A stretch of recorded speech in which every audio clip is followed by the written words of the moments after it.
नमस्कार।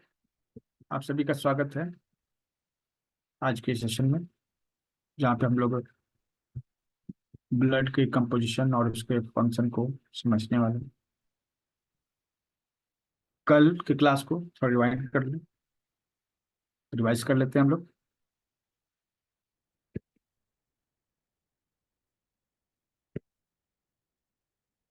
तो ब्लड के फिजियोलॉजी में हमने सबसे पहले ब्लड को समझा। ब्लड क्या है? एक टिश्यू, कनेक्टिव टिश्यू। बहुत सारे जो सेल होते हैं हमारे शरीर में, जो जीवन की जो सबसे छोटी इकाई है, यूनिट है, वो सेल, कोशिका है। तो जो सबसे छोटी कोशिका है, जो सबसे छोटी इकाई है, कोशिका है, सेल है। ठीक है। तो एक जैसे सेल आपस में मिलके काम करते हैं, मिलके काम करते हैं ग्रुप बनाकर। इस ग्रुप को कहते हैं टिश्यू। तो हमारे शरीर में कई तरह तरह के टिश्यू, ठीक है, मूलतः 4 तरह के टिश्यू पाए जाते हैं, जिसमें एक टिश्यू का नाम कहलाता है कनेक्टिव टिश्यू। और इस कनेक्टिव टिश्यू में ही ब्लड की गिनती होती है। ठीक है। तो ये जो अध्ययन है, जिसको पढ़ा जाता है, समझा जाता है, हेमेटोलॉजी। ठीक है। तो हैम मतलब ब्लड, लोगोस मतलब जानकारी, नॉलेज, अध्ययन। ठीक है। तो लोगोस जहाँ लगा हुआ है, जैसे बायोलॉजी हो गया, सोशियोलॉजी, फिजियोलॉजी, तो वहाँ पर मतलब ज्ञान है, कुछ पढ़ाई की बात हो रही है, ये ऐसा आप समझो। तो हेमोलॉजी मतलब, हेमेटोलॉजी मतलब रक्त का विज्ञान, ब्लड। तो जो 4 तरह के टिश्यूज होते हैं, ठीक है, उनमें जो कनेक्टिव टिश्यूज होते हैं, ठीक है, वो शरीर में बहुत ज्यादा पाए जाते हैं, सबसे ज्यादा पाने पाए जाने वाले। ठीक है। ये पूरे शरीर में ज्यादा से ज्यादा, 999 रुपीज। ठीक, ज्यादा से ज्यादा ये पाए जाते हैं। ठीक है। इसके बारे में एक अलग चैप्टर ही एनाटॉमी और फिजियोलॉजी में हम लोग को पढ़नी, सेल के बारे में हम लोग वहां पर इसको डिटेल से पढ़ेंगे। कल हमने वैसे एक बेसिक चीज बता दी कि ये पूरे शरीर को सपोर्ट प्रदान करता है। कनेक्टिव टिश्यू पूरे बॉडी में कनेक्शन पैदा करता है, मतलब कनेक्ट करता है शरीर। ये खास तौर पे काम आता है किसी एक जगह से किसी पदार्थ को शरीर के किसी दूसरे हिस्से तक ले जाने में। ट्रांसपोर्ट हम लोग जिसको कहते हैं, ट्रांसपोर्टेशन में मदद करता है। ठीक है। और स्टोर एनर्जी, जैसे अगर ब्लड की बात हो रही है, इसमें ग्लूकोज है जो एनर्जी को स्टोर करने का काम करता है, और जरूरत पड़ने पर शरीर को ऊर्जा प्रदान करता है, एनर्जी प्रदान करता है। शरीर को प्रोटेक्ट करता है, क्योंकि इसमें व्हाइट ब्लड सेल्स होती है, शरीर को प्रोटेक्शन प्रदान करता है। इंसुलेशन मतलब कि ये शरीर को, मतलब टिश्यूज, जैसे वेसल वेसल और डब्ल्यूबीसी या जो कंपोजिशन है, दोनों को सेपरेट रखता है। ठीक है। सेपरेट रहना भी एक बड़ा काम। ठीक है। मतलब कि ब्लड बह रहा है और वो किसी वेसल में जो मांस है, मसल है, उसको आपस में घोल नहीं रहा, वो अलग है। मसल्स अलग है, ब्लड अलग है, ब्लड वेसल्स अलग है, सब सेपरेट रहते हैं। तो हमने ये कल समझा। और ये ब्लड क्या है? जो हमारे वेन में है, आर्टरीज में है, ठीक है, लाल रंग का होता है। ठीक है। वजन, वजन कितना?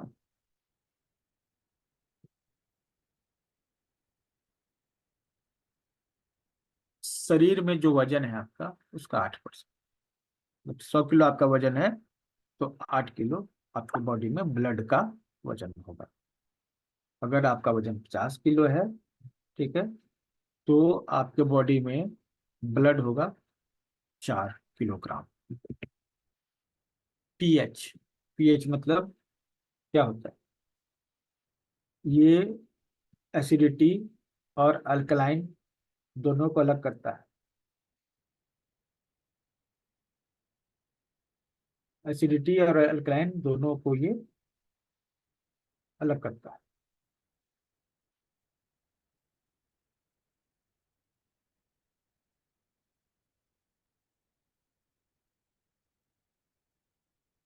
अब इसमें इसको समझिए, पीएच क्या होता है, इसके बारे में हमने कल ही बताया था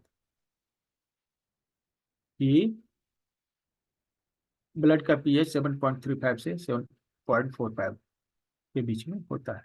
अब ये क्या होता है एसिडिटी और अल्कलाइन, इसके बारे में हम लोग अभी फिर से चर्चा करेंगे। ठीक है। टेम्परेचर, तापमान 38 डिग्री सेल्सियस, ठीक है, या 100.4 डिग्री फ़ारेनहाइट, यह इसका तापमान। ठीक है। विस्कोसिटी, गाढ़ापन, ये गाढ़ापन क्या है? तो जब पानी पानी जो है बहता है, ठीक है, दही नहीं बहता है, जमा हुआ रहता है, जो जेली है, कौन ज्यादा गाढ़ा है? दही ज्यादा गाढ़ा। क्यों? क्योंकि वो आसानी से बहता नहीं। तो जो फ्लूइड जो होते हैं, उनमें एक गुण होता है कि वो फ्लो करते हैं। जितने भी लिक्विड हैं और जितने भी गैसेस सब्सटेंस है, वो बहते हैं, सॉलिड नहीं बहते हैं। तो बहने का ये जो गुण है ना, अगर कोई गाढ़ा होता है तो उसमें बहने का गुण, फ्लो करने का गुण कम हो जाता है। मतलब जो जितना धीरे धीरे फ्लो करते हैं वो उतना ही गाढ़ा, उतना ही विस्कॉस। वॉल्यूम 5 से 6 लीटर है शरीर में, ब्लड की मात्रा 5 से 6 लीटर हो सकती है। नमकीन स्वाद होता है ब्लड का। पीएच स्केल के बारे में जानिए। कोई भी जो पदार्थ या तो एसिडिक होगा या अल्कलाइन होगा। एसिडिक मतलब जैसे आपका गैस बन जाता है, एसिड बन जाता है। ठीक है। एसिड बन जाता है आपको।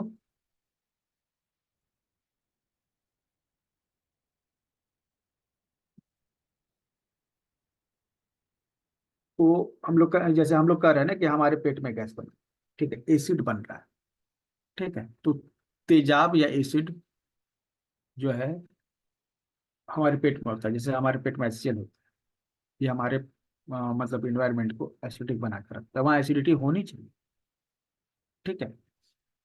लेकिन जो ब्लड होता है ना, वो एसिडिक नहीं, वो हल्का क्षारीय होता है, अल्कलाइन होता है। 7.35 जो है, 7 से ज्यादा, 7 जिसका है वो न्यूट्रल है, ना बेसिक है ना अल्कलाइन है। जो 7 से ज्यादा है वो अल्कलाइन है, 7 से कम है एसिडिक है।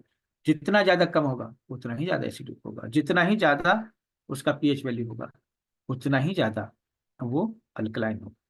अल्कलाइन हमें बॉडी को रखना है। ठीक है। 70 to 80% हमें बॉडी को अल्कलाइन रखना है, क्योंकि ब्लड को भी अल्कलाइन रहना चाहिए। ब्लड जो है, ब्लड एसिडिक नहीं होना चाहिए। ठीक है। तो चूंकि ब्लड एसिडिक नहीं हो, इसके लिए हम लोग बहुत सारे उपाय करते हैं, जो हम लोग आगे डिस्कस करेंगे। कल हमने कुछ के बारे में डिस्कस किया था। हम लोग कंपोजिशन ऑफ ब्लड देख लेते हैं। ब्लड एक्चुअली क्या है ना, अगर ब्लड आप सैंपल ले रहे हैं, ठीक है, एक जीवित व्यक्ति का, तो वो ब्लड जो है ना, इस तरह से आपका टेस्ट ट्यूब में दिखता है, जिसमें जो सबसे भारी का हिस्सा होता है ना, वो नीचे की ओर बैठा हुआ होता है। जब आप ब्लड को डालकर छोड़ दीजिएगा तो इस तरह से जो सबसे नीचे हिस्सा है लाल, वो अलग हो जाता है। ठीक है। बीच में एक पतला सा झिल्ली बन जाता है और उसके ऊपर एक हल्का पीला रंग का पदार्थ होता है। तो सेंट्रीफ्यूगल फोर्स लगाने पर, सेंट्रीफ्यूगल फोर्स आप समझते होंगे। जब भी कोई, अच्छा वहां पर नहीं जाते। एक मशीन है जिसमें जो है ब्लड को डालकर गोल गोल घुमाया जाता है। ठीक है। तो उससे क्या होता है ना, जो भारी पार्टिकल्स होते हैं ना, वो पेंदी में चले जाते हैं। ठीक है। और हल्के पार्टिकल ऊपर की ओर रहते हैं, मतलब सेंटर की ओर रहते हैं। तो वैसे भी अगर जो है ब्लड को इस तरह से आप सैंपल खड़ा कर दीजिए तो वो सॉलिडिफाइड रेड पार्ट नीचे आ जाएगा और ऊपर पीला पार्ट रहेगा, बीच में एक झिल्ली होगी। अब ये जो पार्ट्स अलग अलग, इनके क्या नाम? सबसे पहला ऊपर जो पार्ट है उसका नाम है प्लाज्मा। प्लाज्मा, ठीक है।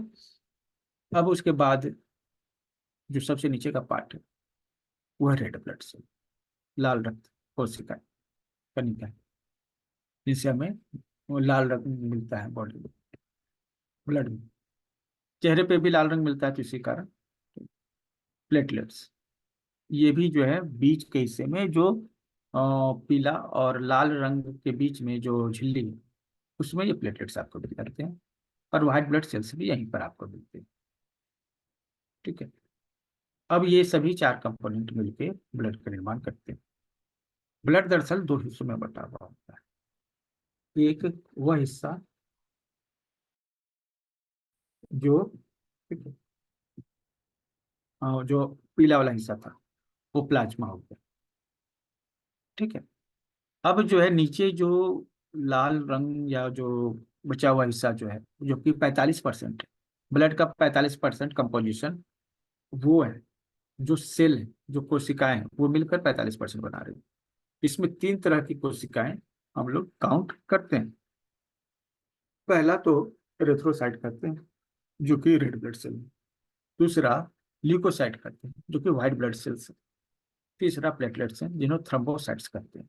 तो तीनों जो है हो सकता है आप ब्लड रिपोर्ट में आरबीसी, डब्ल्यूबीसी या प्लेटलेट ना देखें, आप वहां पर एरिथ्रोसाइट, ल्यूकोसाइट या थ्रोम्बोसाइट लिखा हुआ देखें, ठीक है। तो आपको वहां पर समझना चाहिए कि आरबीसी, डब्ल्यूबीसी और प्लेटलेट्स के नाम है, ठीक है। अब जो है प्लाज्मा जो है कैसा है? पीला रंग का लिक्विड है। वो पीला रंग भी क्यों है? क्योंकि इसमें बिलिरुबिन की मात्रा होती है। बिलिरुबिन, आप इसको पित्त जिसको समझते हैं, पित्त में बिलिरुबिन और बिलिरुबिन, ये दो चीजें होती हैं जो उसको हरा और पीला रंग प्रदान करती हैं। तो पीला रंग जो प्रदान करने के लिए जो बिलिरुबिन है वो आपको यहाँ पर मौजूद होता है, जिसके कारण ये पीला रंग का होता है। प्लाज्मा पीला रंग का होता है, मतलब ब्लड में जो जितना सेल है, आरबीसी, डब्ल्यूबीसी, ये सब जब निकाल देते हैं ना, तब ये आपको प्लाज्मा प्राप्त होता है, ठीक है। अब एक सीरम होता है, एक प्लाज्मा होता है, इसको थोड़ा आप समझ लीजिए। सीरम और प्लाज्मा में क्या अंतर होता है? देखिए, जब कोई खून में थक्का बन जाता है ना, थक्के खून में थक्के बन जाते हैं, जो जो व्हाइट ब्लड, रेड ब्लड जो होते हैं सेल्स, वो आपस में चिपक जाते हैं। चिपकने के कारण वो नीचे बैठ जाएंगे, ठीक है, क्लॉट बन जाते हैं, थक्के बन जाते हैं, ठीक है। तो जो ऐसा ब्लड जिसमें क्लॉट बना हुआ हो ना, ठीक है, उसको अगर हम टेस्ट ट्यूब में लेंगे तो उसकी तस्वीर आप दाएं तरफ देख रहे हैं अपनी स्क्रीन में। और जो एक अनक्लॉटेड ब्लड है जिसमें थक्का नहीं जमा है, उस ब्लड को आप लेते हैं तो वो तस्वीर जो बाएं तरफ दिखाई जा रही है, ठीक, बाएं तरफ। मतलब ये जो है जो तस्वीर है अभी तक हम लोग बात कर रहे हैं, जो एक जीवित पदार्थ प्राणी है उसके शरीर में हम ये चलता हुआ अनक्लॉटेड ब्लड ले रहे हैं, ठीक है। ह्यूमन का जो ब्लड ले रहे हैं सैंपल, वो इस तरह से आता है। लेकिन ये दूसरा वाला क्या है? ये दूसरा वाला, ठीक है, अगर किसी व्यक्ति के शरीर में थक्का बन जाता है, ठीक है, रक्त ब्लड में क्लॉट हो जाता है, तो जो क्लॉटेड पार्ट है वो नीचे सबसाइड हो जाता है, सबसाइड, ठीक है। देखिए, सबसाइड का मतलब नीचे बैठ जाना। सब मतलब देखिए, ये इंग्लिश में अगर आप थोड़ी सी जानकारी रखते हैं ना, तो सब का मतलब होता है नीचे। जैसे आप कॉपी फोल्डर बनाते हैं लैपटॉप में या फिर मोबाइल में, तो एक फोल्डर बनाते हैं, फोल्डर के नीचे भी फोल्डर होता है, तो उसको कहते हैं सब फोल्डर, ठीक है। अब जो है किसी व्यक्ति के नीचे आप काम करते हैं जो क्या कहते हैं, सब ऑर्डिनेट, मतलब उसके नीचे ऑर्डर को मानने वाला, सब ऑर्डिनेट। तो सब मतलब नीचे, और साइड, साइड मतलब होता है सिट। सिट जो है शब्द जो है सिड से बना है, सिड, ठीक है, सिड से बना है सिट। डी जो है टी के रूप में कन्वर्ट हो गया। तो जो हम लोग सिट बोलते हैं तो उसको ग्रीक में सिड बोलते हैं। ग्रीक लैंग्वेज आप पढ़ेंगे तो उसमें देखेंगे इस तरह का वर्ड, वहां पे सिड जो है, यहाँ पे हो गया सिट। तो साइड बोलिए या सिड बोलिए, वो शब्द जो है सीट जो है बनाता है। ठीक है। अच्छा, मेरी आवाज नहीं आ रही है क्या? इट ओके और नॉट नहीं सर, क्लियर है। Clear? Okay sir, okay sir. तो जहां भी आपको साइड साइड जब शब्द मिले तो वहां इसका मतलब होगा नीचे बैठना, बैठना, बैठना। इसी सीट जो है ना, जो सीट जो है, यहाँ पे हम बोल रहे हैं सब साइड करना। तो सब मतलब नीचे, साइड मतलब या सीट मतलब बैठना। तो सब साइड मतलब नीचे बैठना। तो क्लॉट नीचे बैठ जाता है और सीरम ऊपर रहता है, जो बच जाता है उसको कहते हैं सीरम। ठीक है। तो ये शब्द जो है याद रखिए। देखिए, सिड से आपको बहुत सारे शब्द मिलेंगे, जैसे सेडिमेंट। जब नदी में बहता हुआ मलबा नीचे बैठ जाता है पेंदी में, तो उसको कहते हैं सेडिमेंट। जब यहाँ पे, जब हम देख रहे हैं टेस्ट ट्यूब में सीरम ऊपर है नीचे क्लॉट है, तो क्लॉट क्या है? सेडिमेंट है। ठीक है। अगर आप ज्योग्राफी पढ़े होंगे तो उसमें आप पढ़े होंगे sedimentary rocks. What is sedimentary rocks? जब नदी जो है बहती है और उसका प्रवाह जो है कम हो जाता है, तो उसमें जो भारी कण होते हैं वो नीचे बैठ जाते हैं। लॉन्ग टर्म में ये बैठते बैठते आपस में मजबूत हो जाते हैं, पत्थर का रूप ले लेते हैं और वो एक रॉक का निर्माण, पत्थर का निर्माण करते हैं, जिसको कहते हैं सेडिमेंट्री रॉक्स। तो जितने भी सेडिमेंट्री रॉक्स हैं वो इसी तरह से बने हैं। और ये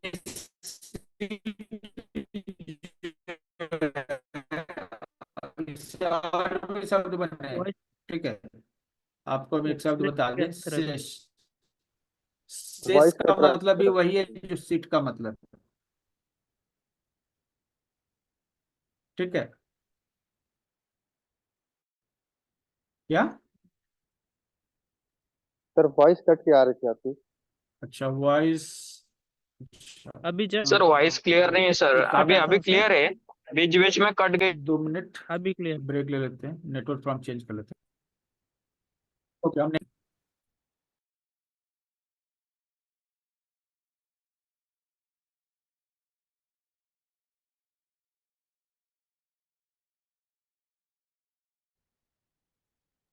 पॉज किए थे सर।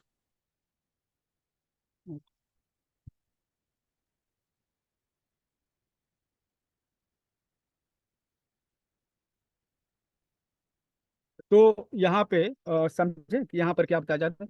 शेष, शेष का मतलब समझे? शेष का मतलब क्या होता है? बैठना। सीट का मतलब क्या हुआ? बैठना। यहाँ पे बैठ गया कोई।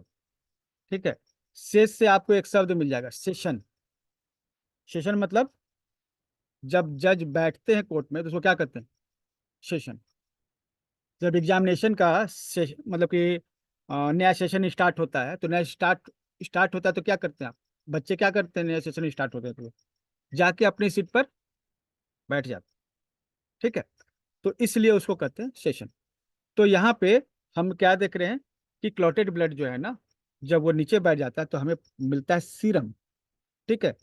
और जब अनक्लॉटेड ब्लड जो है हम लोग उस तरह से छोड़ देते हैं सेडिमेंट होने के लिए, तो हमें मिलता है प्लाज्मा। ठीक है।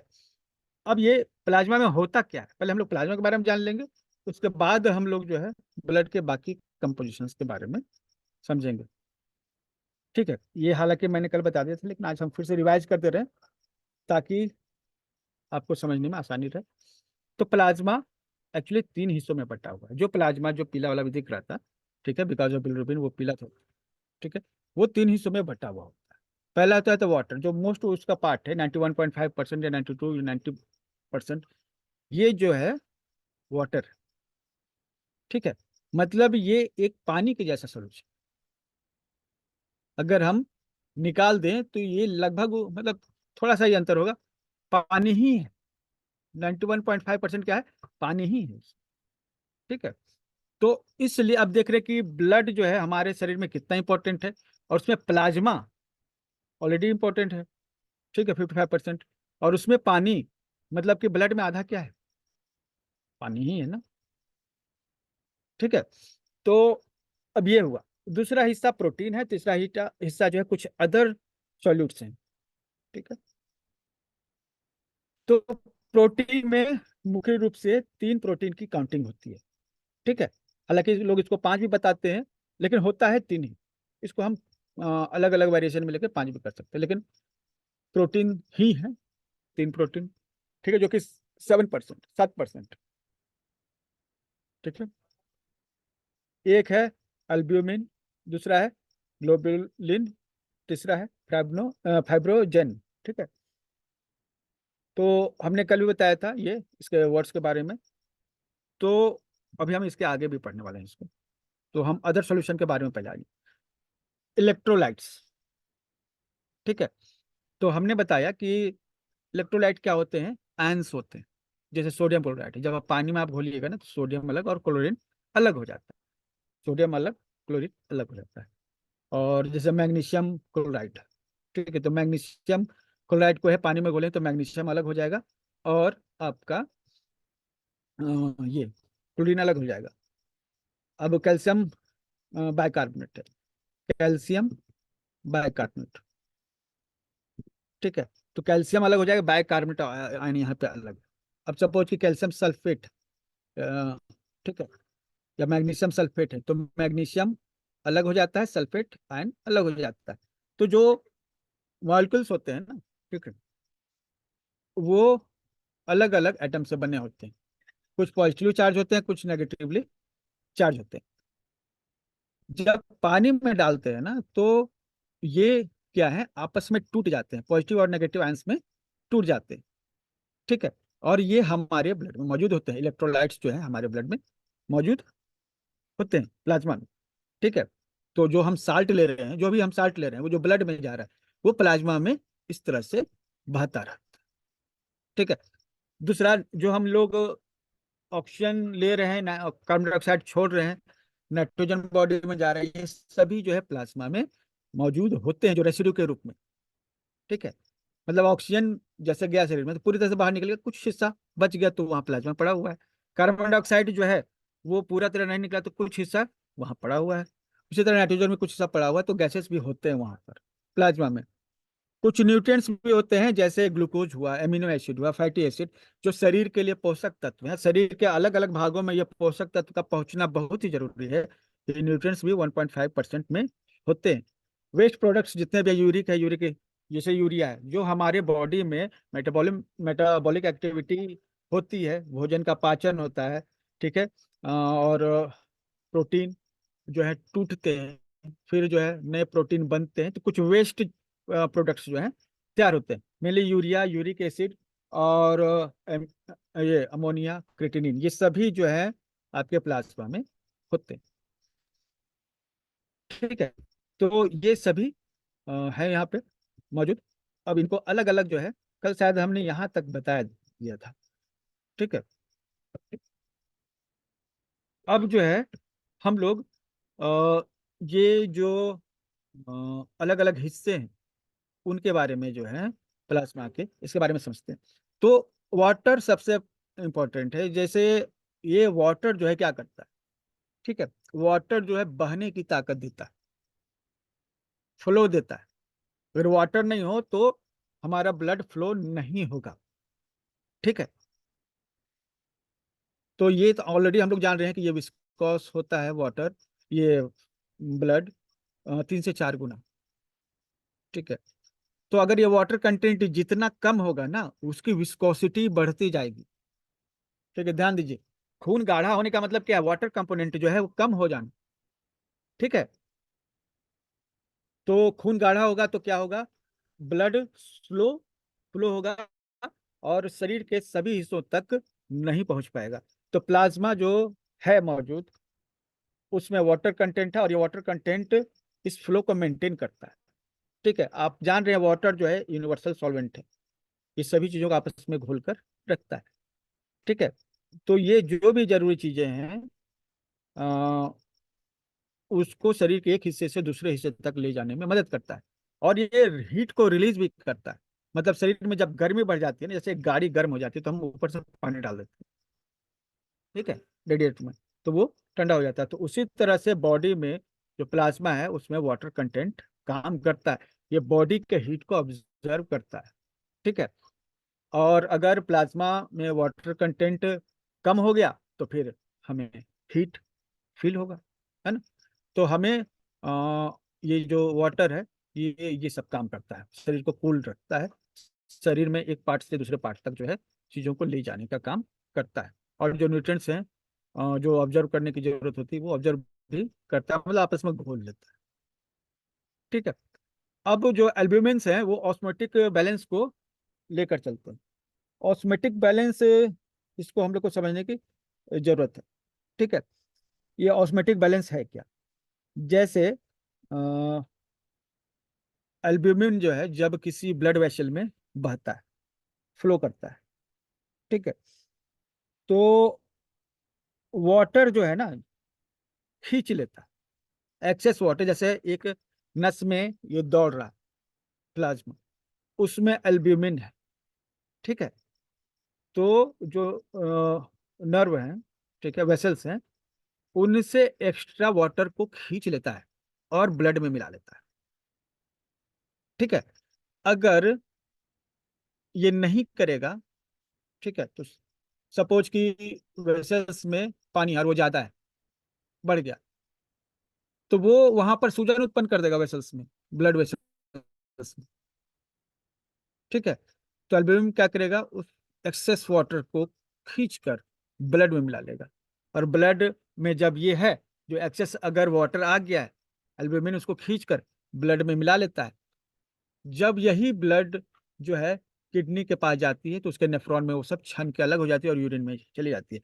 तो एक्स्ट्रा अगर बॉडी में कहीं पर वेसल्स में वाटर आ गया तो उसको छानकर ब्लड में मिला देता है, और ब्लड फिर जाती है किडनी उसको छानकर, उसमें नेफ्रॉन्स होते हैं जो छानते हैं, छन्नी होती है, वो शरीर के बाहर निकाल देते हैं। ठीक है, तो यही ऑस्मेटिक बैलेंस कहलाता है, मतलब कि पानी की मात्रा को मेंटेन करना, पानी की मात्रा को मेंटेन करना। ठीक है, सर यही इसे एक बार रिपीट कीजिए ना प्लीज।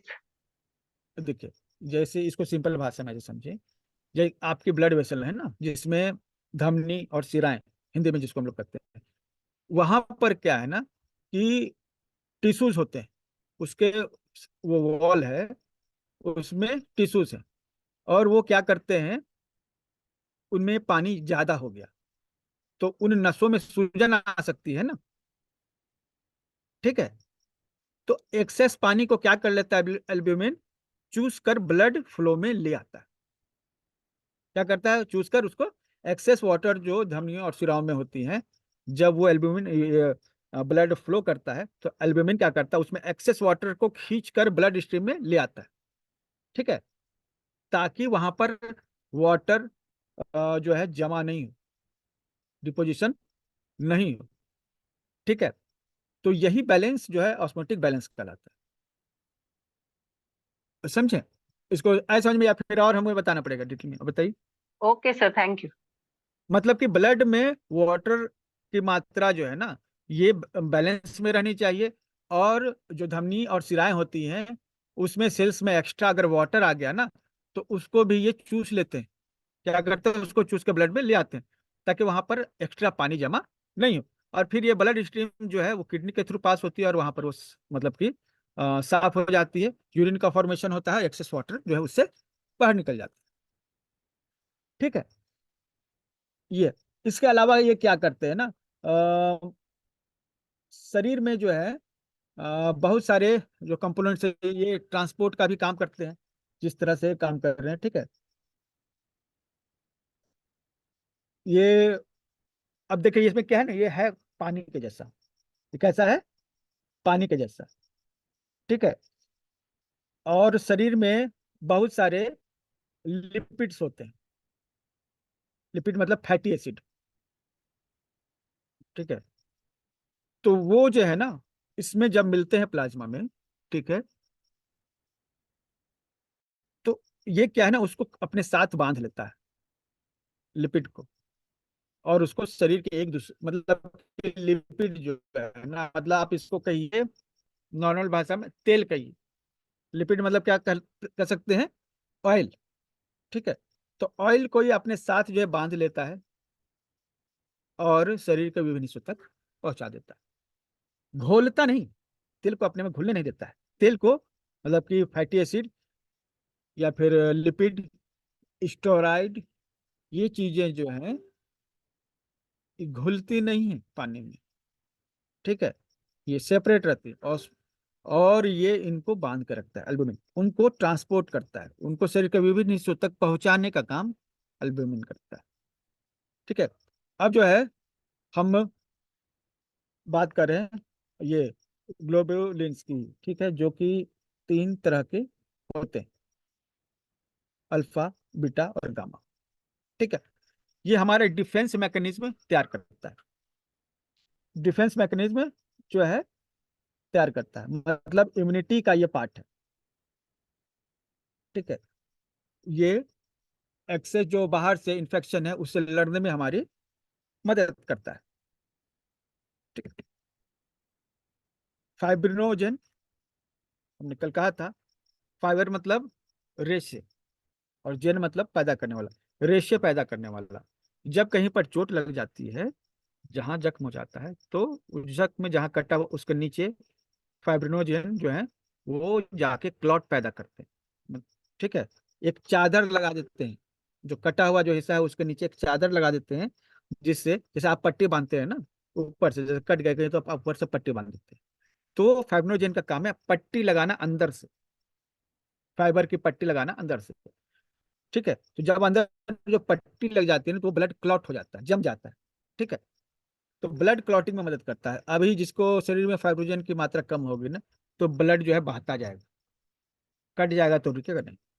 तो फाइब्रोजन का काम है ब्लड को क्लॉट करना, जिससे जो ब्लड है मतलब बह रहा है, आपको मदद मिले उसको बहने से रोकने में, ठीक है। इलेक्ट्रोलाइटिक आयंस जो है, जैसे हमने बताया कि जैसे नमक है, नमक जो है सोडियम क्लोराइड है, ऐसे सोडियम क्लोराइड है, लेकिन अगर इसे आप पानी में डाल देते हैं तो सोडियम अलग हो जाता है, क्लोराइड अलग हो जाता है। सोडियम पॉजिटिव आयंस में मतलब कि, और क्लोरीन जो है नेगेटिव आयंस में बट जाते हैं, ठीक है। और वो सोडियम क्लोराइड के रूप में, सोडियम और क्लोराइड का एक क्लस्टर के रूप में रहते हैं, मतलब वही इलेक्ट्रोलाइट्स है, ठीक है।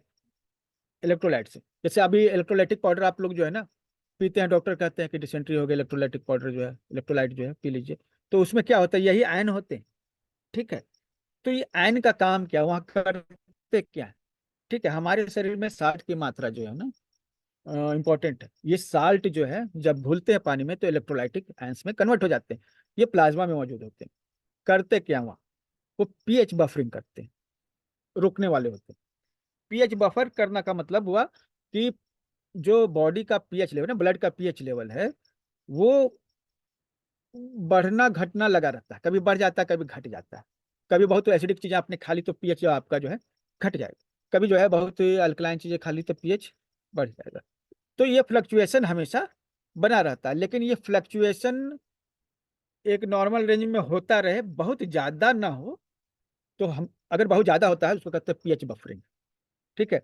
तो इलेक्ट्रोलाइट्स जो क्या करते हैं, पीएच बफरिंग को स्टॉप करते हैं, ये पीएच बफर्स कहलाते हैं। इसका काम है आपके एसिडिटी और अल्कलाइन जो नेचर है ब्लड का, उसको बैलेंस बनाकर रखना, बैलेंस बनाकर रखना, ठीक है। ना ज्यादा एसिडिक होने देना, ना ज्यादा अल्कलाइन होने देना, वो एक स्लाइटली 7.35 से 7.45 जो अपना एक रेंज है उसी में रहने देना, ठीक है। तो ब्लड में ऐसा नहीं कि ये पीएच हमेशा एक जैसा रहता है, कभी बढ़ता भी है घटता भी है, लेकिन स्लाइटली चेंज तो चलते रहते हैं। लेकिन बहुत ज्यादा चेंज हो जाए, बहुत ज्यादा मतलब कि रेंज में आ जाए, मतलब कि कभी एकदम अल्कलाइन हो जाना कभी एकदम एसिडिक होना, ये नहीं होना चाहिए। और इलेक्ट्रोलाइट्स का काम है इसको रोकना, ठीक है, बहुत ज्यादा जो चेंजेस हैं उसको रोकना, ठीक है। तो ये अभी तक हम लोगों ने जो बात की वो थी प्लाज्मा की, वह हिस्सा, ठीक है, जिसमें कोई सेल नहीं, जो सेलुलर पार्ट है उसमें हमने देखा 3 हिस्सों में, आरबीसी, डब्ल्यूबीसी और क्या, प्लेटलेट्स। तो हम लोग यहाँ बात कर रहे हैं आरबीसी की, ठीक है। तो सबसे पहले जो है आरबीसी का शेप, ठीक है, ये देखिए रेड ब्लड सेल्स, हम लोग अभी ब्लड के जो कंटेंट में आ रहे हैं, जिसमें सबसे बड़ा हिस्सा जो है हम लोग कवर कर रहे हैं आरबीसी का। ये आपने बालूशाही अगर खाई होगी, बालूशाही मिठाई हमारे झारखंड में तो बहुत मिलती है, ठीक है। तो ये बालूशाही मिठाई के जैसा ही होता है, ठीक है। इसमें क्या देखिए, ये बालूशाही मिठाई जो है उसके तरह होने का कारण इसका फायदा क्या होता है, इसका जैसे ये गोल रहता, केवल लड्डू के जैसा गोल रहता, तो इसका सरफेस एरिया उतना नहीं रहता जितना कि इसका है। ये जितना ज्यादा इसका सरफेस एरिया रहेगा ना, उतना ही ज्यादा ऑक्सीजन को वो खींच सकेगा, ऑब्जर्व कर सकेगा, और उतना ही ज्यादा कार्बन डाइऑक्साइड को भी बाहर छोड़ सकेगा। सरफेस एरिया ज्यादा होने से, ठीक है, इसकी इफेक्टिविटी बढ़ जाती है इस शेप के कारण। ये कहलाता है circular by concave non nucleated, इसमें न्यूक्लियस नहीं है ना। तो अब जो है इस तरह का बालूशाही के जैसा इस तरह का शेप होता है इसका, ठीक है। और ये शेप से फायदा यही होता है कि ज्यादा से ज्यादा एरिया मिलता है, इसका एरिया जो है बढ़ जाता है, और उस एरिया के बढ़ने से यह ज्यादा ऑक्सीजन को ऑब्जर्व कर सकता है और ये ज्यादा इफेक्टिव हो जाता है। इसका साइज जो है 7 से 8 माइक्रोमीटर चौड़ा होता है, ठीक है, 7 से 8 माइक्रोमीटर। और 2.5 माइक्रोमीटर जो है वो मोटाई होती है उसकी। मोटाई जो है बीच में अलग होती है, साइड में अलग होती है। नॉर्मली हम इसको 2.5 बीच का जो मतलब थिकनेस है उसको ले रहे हैं, ठीक है। तो ये इसका साइज है, बहुत छोटा माइक्रोमीटर, आप समझ सकते हैं माइक्रो मतलब कितना नीचे होगा, ठीक है। कलर जो है रेड है, रेड कलर क्यों है? हीमोग्लोबिन पिगमेंट के कारण। रंजक, पिगमेंट मतलब क्या होता है? रंजक, ठीक है। अब जो है रंजक मतलब होता है कलर देने वाला, ठीक है। तो कलर दे रहा है, लाल रंग दे रहा है, ठीक है। और जैसे पित्त है, पित्त में भी रंजक होते हैं, जैसे हमने बिलिरुबिन और बिलिरुबिन का नाम लिया, वो भी क्या है? रंजक है, ठीक है, कलर देने वाले। तो पिगमेंट हम लोग उसको कहते हैं, तो हीमोग्लोबिन के कारण आता है।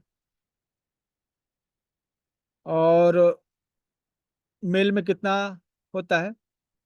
5.4 मिलियन माइक्रोलीटर पर माइक्रोलीटर, ठीक है। और एडल्ट में, ये फीमेल में 4.8, मेल से कम होता है, इस चीज का ध्यान रखिए। फीमेल में जो है, जो आरबीसी की मात्रा है वो मेल से कंपेरेटिवली कम होती है। 120 दिन इनका जो है लाइफ स्पैन होता है, ठीक है, 4 महीने। 4 महीने में फिर ये स्प्लीन में जाकर जो है टूट जाते हैं, ठीक है। अब यहाँ जो थिकनेस जो यहाँ हम लोग बता रहे हैं, ठीक है, 2 माइक्रोग्राम, 2.5 माइक्रोग्राम ये चौड़ाई है। क्रॉस सेक्शन व्यू हम देखते हैं तो यहाँ पर दिख रहा है।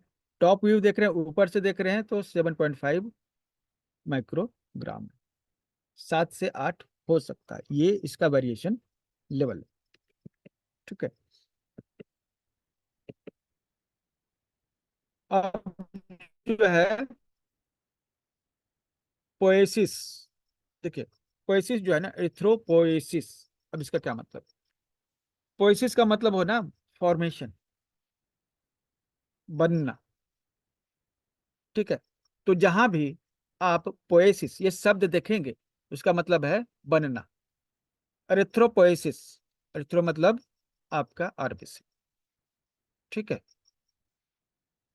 पोएसिस बनना, एरिथ्रोपोएसिस मतलब आरबीसी का बनना, शरीर में कैसे बनता है, कहाँ बनता है, ये एरिथ्रोपोएसिस कहलाता है, ठीक है। अब जो है, अब जैसे ल्यूकोपोइसिस अगर कोई कहे तो इसका मतलब क्या है? ल्यूको मतलब leucocytes, WBC, White blood cells. White blood cells का बनना, ठीक है। अब थ्रोम्बोपोइसिस कहा जाएगा तो क्या? थ्रोम्बोसाइट मतलब प्लेटलेट्स, प्लेटलेट्स का बनना, ठीक है, थ्रोम्बोपोइसिस तो कहलाएगा, ठीक है। तो ये बनता कहाँ? हमारे शरीर में जो हड्डियां लंबी होती, ठीक है, Bone marrow में बनता है. ये बोन मैरो में ये बनता है। ठीक है, ध्यान रहे कि ये जो लंबी हड्डियां हैं उनके सेंटर में ही ये आ रहा है, बन रहा है। ठीक है, तो ब्रेस्ट बोन में, रिब्स में, हिप बोन में ये बोन मैरो जो है उसमें बनता है। ठीक है, अब जो है जो बच्चे 5 साल तक होते हैं उनके सभी बोन मैरो में बनता है, लेकिन जब एडल्ट हो जाते हैं तो लिमिटेड हो जाता है, सभी बोन में ना बनकर हिप, ब्रेस्ट और रिब्स बोन में बनने लगता है। ठीक है, और जो बच्चा पेट में होता है उसमें जो है इसका फॉर्मेशन लीवर और स्प्लीन में होता है, लीवर और स्प्लीन। ठीक है, ब्लड का फॉर्मेशन होता है। ठीक है, तो ये जो है आपने देखा जगह पर ये कहाँ पर फॉर्मेशन होता है। ठीक है, कई बार जो है आरबीसी गिनती में बढ़ जाती है। ठीक है, आरबीसी गिनती में बन जाते हैं तो पॉलीसाइथेमिया इसको बोलेंगे। अगर ये नंबर में घट जाते हैं तो इरिथ्रोपेनिया इसको बोलेंगे। तो दोनों शब्द हैं और ये टर्मिनोलॉजी याद रखनी होगी, क्योंकि रिपोर्ट में हो सकता है आपको आरबीसी कम है, लो आरबीसी ऐसा ना लिखा हो, वहां लिखा होगा पॉलीसाइथेमिया। ठीक है, नंबर अगर बढ़ गया तो पॉलीसाइथेमिया, घट गया तो एरिथ्रोपेनिया। तो ये अगर लिखा हुआ हो तो समझ जाइए कि आरबीसी घटा हुआ है या फिर बढ़ा हुआ। ठीक है, ये टर्म जो है याद रखने पड़ेंगे। और रेगुलर देखिए, याद रखने का बात है ना, रेगुलर स्टडी करते रहिएगा तो याद रहेगा। ठीक है, और हमको जहाँ तक मालूम है ये सब चीज़ें क्लास 8, 9, 10 के बच्चे पढ़ते हैं, अपने एग्जाम की तैयारी करते हैं तो ये सब पढ़ते हैं। ठीक है, जरूरी नहीं है कि कोई मेडिकल में पहुंचा तभी पढ़ रहा है, क्योंकि ये तो जनरल नॉलेज की चीज़ें हैं और हर कंपटीशन में ये पूछा ही जाता है। हर कंपटीशन में बायोलॉजी में ये चैप्टर्स होते ही हैं। ठीक है, तो वो कैसे याद रखते हैं? रेगुलर पढ़ते रहते हैं, स्टडी करते हैं, डिस्कस करते हैं।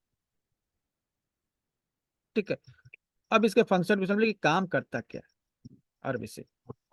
तो ये पहला है transport oxygen from lungs to tissues. हमारे शरीर के हर टिश्यू में ऑक्सीजन की जरूरत है। अगर ये ऑक्सीजन सप्लाई वहां नहीं होगा, ठीक है, तो वो सेल डेड होने लगेंगे।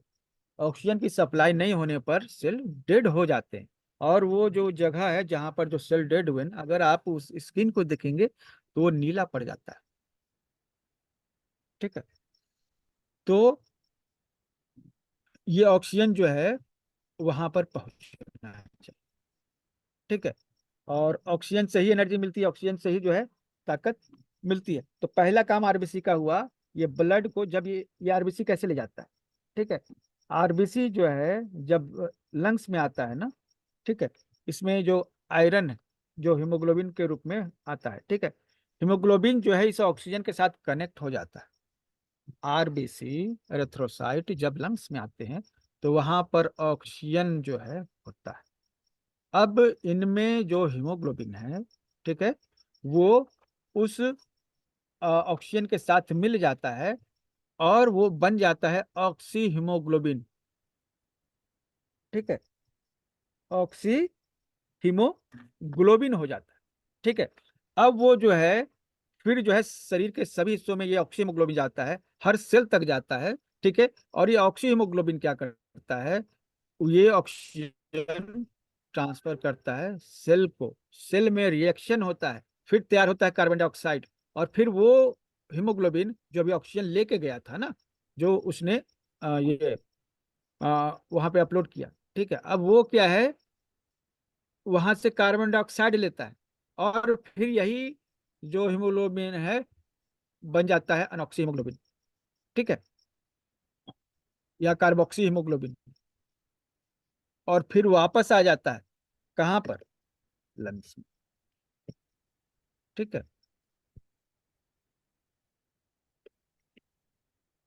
तो ये ट्रांसपोर्ट करता है कार्बन डाइऑक्साइड, वहां से लेकर आता है टिश्यू से लंग्स में, और लंग से ऑक्सीजन लेके जाता है टिश्यूज तक। तो ये सबसे बड़ा इसका काम है। अगर ये ऑक्सीजन सही से नहीं पहुंचाएगा तो क्या होगा? क्या कंडीशन हो सकती है कि बॉडी में सही से ऑक्सीजन नहीं पहुंचे? कई कारण हो सकते हैं, जिसमें मुख्य कारण हीमोग्लोबिन का कम होना। ठीक है।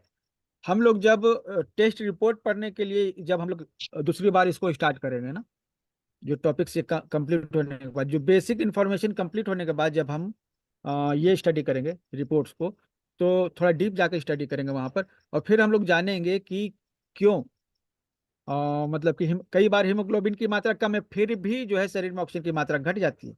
ऐसा भी हो सकता है। ऐसे कैसे पता चलेगा रिपोर्ट में, और कैसा होता है, क्या कारण है, हम लोग इसके बारे में स्टडी करेंगे। लेकिन फिलहाल हम जानेंगे शरीर में ऑक्सीजन की मात्रा शरीर के सभी हिस्सों तक पहुंचाने का काम यह है। ठीक है। अगर जो है शरीर के सभी हिस्सों तक ऑक्सीजन नहीं पहुंचता है तो क्या करते हैं? हमें ऑक्सीजन की कमी जो है होती है, वहां पर शून्य पड़ जाता है। क्या होता है? जिस जगह पे ऑक्सीजन की कमी नहीं है वो जगह क्या हो जाएगा? उसमें नमनेस आ जाएगी, शून्यपन आ जाएगी। ठीक है।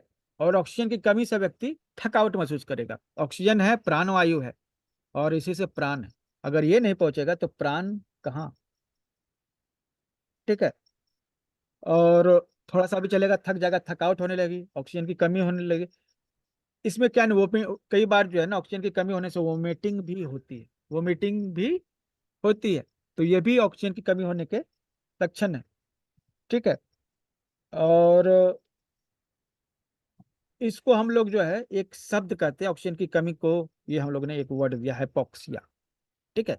हाइपोक्सिया होने का मतलब deficient oxygen in blood cells. Okay.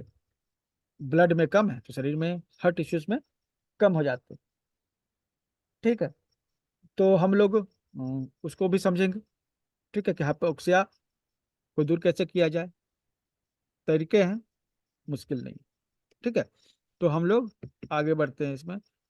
अच्छा, नॉर्मल ब्लड काउंट, ये ब्लड जो है कितना होना चाहिए?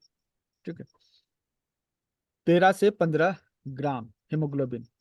ठीक है, 13 से 15 ग्राम हीमोग्लोबिन, मतलब 100 ml ब्लड अगर किसी का लिया गया है तो उसमें 13 से 15 ग्राम जो है हीमोग्लोबिन मिलना चाहिए। ठीक है। अब एक हीमोग्लोबिन है ना, मतलब कि जैसे आरबीसी। ठीक है, हम इसको यहाँ पर कैलकुलेशन करते हैं। एक जो सेल होता है आरबीसी, एक कोशिका जो होती है उसमें 250 मिलियन आपके ये हीमोग्लोबिन होता है। ठीक है। और एक हीमोग्लोबिन में 4 मॉलिक्यूल ऑक्सीजन होता है, मतलब कि oxygen oxygen oxygen oxygen, 4 oxygen के एटम एक हीमोग्लोबिन में होते हैं। 4 ऑक्सीजन के मॉलिक्यूल्स एक आपके हीमोग्लोबिन एटम में होते हैं। और 250 मिलियन में आपके कितने हो गए? 1000 मिलियन ऑक्सीजन एटम।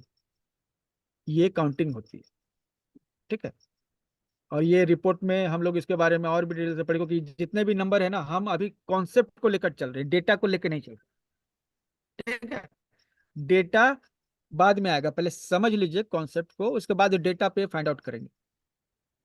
तो ये हमारे शरीर में जितने ऑक्सीजन के मॉलिक्यूल्स हैं उसकी काउंटिंग बताई जा रही है। ठीक है। हर जो आरबीसी एक सेल है उसमें 250 मिलियन मॉलिक्यूल्स हैं। और हाँ, बोलिए।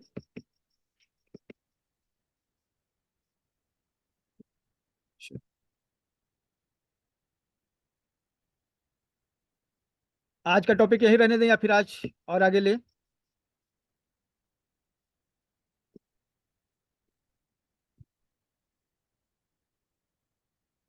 ओके ओके, रहने दो। हाँ रहने बोलिए। दिए सर, ठीक।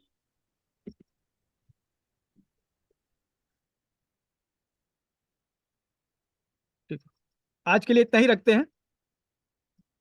ठीक है। जी सर, इतना, हाँ हाँ, और ठीक सर, सुनिए, ठीक। ठीक है सर। सुनिए, ओके आपको सर। ग्रुप में क्वेश्चन आंसर मिले थे।